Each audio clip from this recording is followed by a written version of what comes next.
3 दशक से भी ज़्यादा समय हो गए जब इस देश में गठबंधन की राजनीति ने अपना स्थान ग्रहण कर लिया और बहुत मजबूत हो गई है।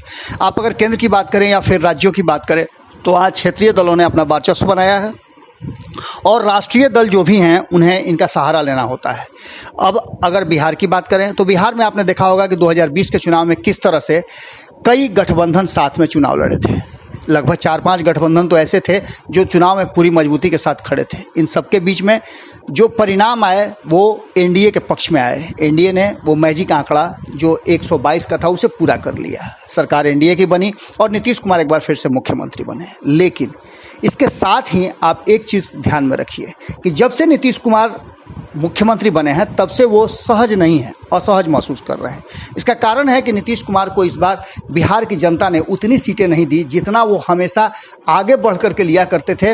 हालांकि 2015 में भी उन्हें लालू प्रसाद से कम सीटें आई थी। गठबंधन चेंज हुआ था, महागठबंधन में आए थे, लेकिन एनडीए के साथ रहते हुए भारतीय जनता पार्टी से अक्सर उन्हें अधिक सीटें मिलती थी। ये पहला चांस है जब नीतीश कुमार को कम सीटें मिली है और ये नीतीश कुमार की चिंता का कारण बन गया है। उसी समय से कहा जा रहा है सरकार बनते ही इसके गिरने का और कहा जाए तो इसके जीवन का फैसला हो गया था कि ये सरकार कब गिरेगी।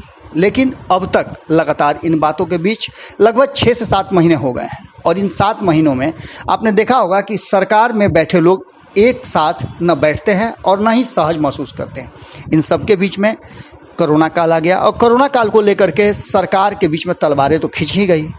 जिस तरह से ये आरोप लगने लगा कि केंद्र राज्य की सरकार का मदद नहीं कर रही है। इसके बाद धीरे धीरे कहा यह जाने लगा और अक्सर नज़र भी आने लगा कि विपक्ष नीतीश कुमार के साथ खड़ा था। खास करके तेजस्वी यादव की बात करें तो वो नीतीश कुमार के साथ खड़े थे और केंद्र से बार बार गुहार लगाने और नीतीश कुमार से केंद्र से अपना हक हुकूक मांगने की बात कर रहे थे। इन सब के बीच में कहीं ना कहीं भीतर ही भीतर दोनों नज़दीक आए, लेकिन तलखियाँ बनी रही।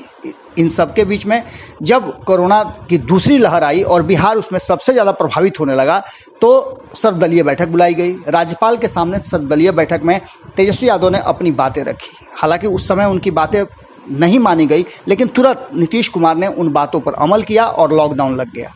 लॉकडाउन 1 के बाद लॉकडाउन 2 भी लगाया गया और जिसका स्वागत नीतीश कुमार ने किया था। वहीं नीतीश कुमार के साथ बैठे लोगों ने इस लॉकडाउन को गैर वाजिब बताया था। उसके कई कारण बताए थे, वो खबरें हमने आपको बता दी है। अब स्थिति ये है कि लॉकडाउन 3 के लिए तेजस्वी यादव ने आग्रह किया है नीतीश कुमार को। ये आग्रह नीतीश कुमार मानने के लिए लगभग तैयार हो चुके हैं। ऐसा लगता है कि अब नीतीश कुमार अक्सर तेजस्वी यादव की बातों को मानने के लिए मजबूर होते जा रहे हैं। तेजस्वी की मानकर बात ऐसा लगता है कि साथ आने को तैयार हो गए हैं। अब ये साथ सिर्फ कोरोना काल में होता है या इससे आगे की भी रणनीति तैयार हो गई है।